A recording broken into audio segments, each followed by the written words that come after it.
Guys, welcome back to Thanks to Trey. So today I'm going to be talking about the things they didn't tell me about becoming an esthetician. So as you may or may not know, I graduated esthetician school in June.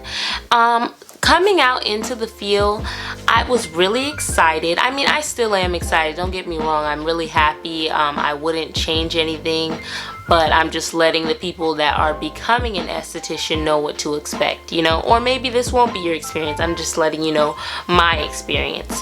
So coming out to the field, I was really excited. I was more so thinking about going into nails or even facials. I was mostly wanting to go into skin. So I'm a full specialist esthetician, which means I can do anything from lashes, facials, makeup, nails, a lot of things basically. So my first job once I became an esthetician was about 4 months after I left school.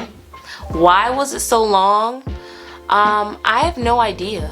Was I applying places? Yes. All day I would be sitting around on Indeed applying, and nobody will call me back. So then I finally got hired at this nail salon, and luckily she said that she didn't mind training me, but she wanted me to stay with her for a while. So I didn't mind that. I definitely went there and got a lot of experience. They did offer facials there, but no one really came for facials. It was very slow there, and that was kind of frustrating as well, but I was still happy to be getting the experience, and I did end up learning a lot. Why I ended up leaving there and, you know, how that went, my first job, I'll let you guys know in a different story time because it's a long story.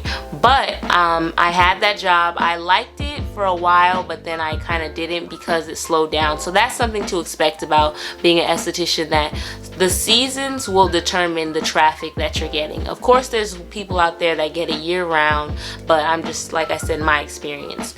Now here I am about a month and a half later, and I'm still applying to different places. I mean, I want to do skin and I want to stay in my profession that I went to school for, but it's starting to look like I really need to just go apply to a basic job that has nothing to do with my profession because no one's calling back. And I've dumbed it all down to now that it's about your experience. I mean, because I'm looking and it's like, oh, 4 years esthetician, 1 year esthetician, and it's like, how do people expect, like, for the new people to really get in there if I don't know? I don't have experience. I mean, I just graduated. So that's one thing that they definitely didn't tell me. The main thing is that you have to have experience mainly to get a job, because no one wants to, you know, hold your hand and teach you. I mean, I wouldn't mind doing that. If I ever was to open a business like that has to do with esthetician, I would definitely want to teach someone, because then I'm teaching them my way, if anything. So when I applied to the places, I don't want to lie, on my resume I just put where I've worked, and I do even say we did facials there when we didn't, but I just don't want to lie and then they like, oh, where's that? I don't see that on your resume. Or put that on my resume and then they call the people and then they're like, nah, she never worked for us. Or I put my friend's number and then I go to a place and they're like, oh, shouldn't you have known this? You know, I don't want to lie. I basically want to be honest, but it's just sad to me that that's how that goes. So I mean, I really started to get frustrated with the whole thing, and I went on Google and I typed in skin, and I was just calling every single number, like going down the line.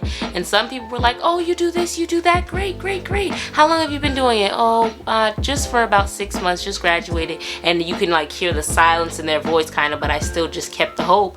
And they just weren't, they never called back. They were like, oh yeah, we'll take your resume, da, da, da. When the season picks up around Christmas came and went, didn't get a call, no email, you know what I mean? So it's really annoying. So I mean, that's really something to worry about.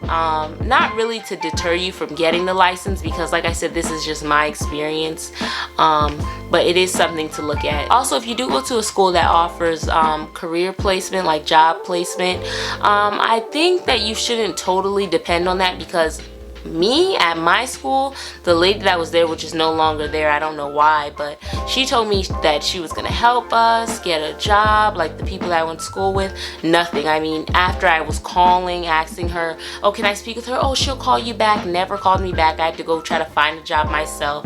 And then when I did call her, I let her know, I was like, you know, I really don't appreciate that because you definitely said that you were going to help us with that. And I was really disappointed in the way that it went because you said that you were going to, you know, help us find a job. And she, you know, when you graduate, she asks you, where do you want to work? I'm like, by the beach, a nail salon that does facials, telling her all that. And she never helped me out. And then she calls me back again and she's like, oh, well, there is this job of one of the teachers. She's opening a nail salon if you want to work there. And believe it or not, this nail salon, I mean, I don't really follow up with gossip, but judging on the people that she was talking about, it sound kind of accurate. I mean, it did come to pass. People let me know, like, yeah, it was terrible. Good thing you didn't go. But it was this lady that was a teacher there, and it was just full of drama. She was hiring a bunch of people from her class, and it was just a bunch of drama, stuff with the money going on. It was just bad. And I'm like, wow, she doesn't even know anything about this lady. And I actually even told her when I went there to exit, I told her, like, oh yeah, she's asking me to work there, but I don't want to do it because this. I told her what was happening. And then she still calls me back and tells me, hey, you want to work here? And I'm like, no, I found a job, you know. But that was just so annoying to me that you're really like offering this out when I had already told her, you know, just to write down that she got this person a job. And when I told her I had a job, she's like, oh yes, great, where is this, so I can write it down. I bet she wrote it down under her stuff, you know. So that's another thing I was really disappointed about. So even though all of this is going on, I mean, it is frustrating, but I mean, there is positive things that I got out of this. I mean, I'm not gonna give up. I'm gonna continue to apply places, and I know that I'll end up somewhere, even if it's a side hustle while I'm doing other things, because this downtime gave me time to focus on other things that I've been kind of pushing to the side. But at least I got to make this YouTube channel, you know, share things that I've learned in school, and I really do enjoy that aspect of it. But I know that a job is coming to me, and I like the environment, everyone's nice. Of course, it's never going to be perfect, but somewhere where I can just find my place in. So I just, you know, I hope this video helped. I hope it didn't change anyone's mind, of course, because there's pros and cons to everything. If you're into the things that I named, lashes, makeup, all that stuff, you know, you go for it. I'm not saying I would have changed anything, but I'm just telling you the struggles of it. I hope this video helped, and I'll see you guys in the next one. If you're new to my channel, please subscribe and like this video on your way out, and comment below if you're an esthetician and you've dealt with any of these things, you know, or with any encouraging words. I'm here for it. So thanks so much for watching this video. I'll see you guys in my next one. Bye.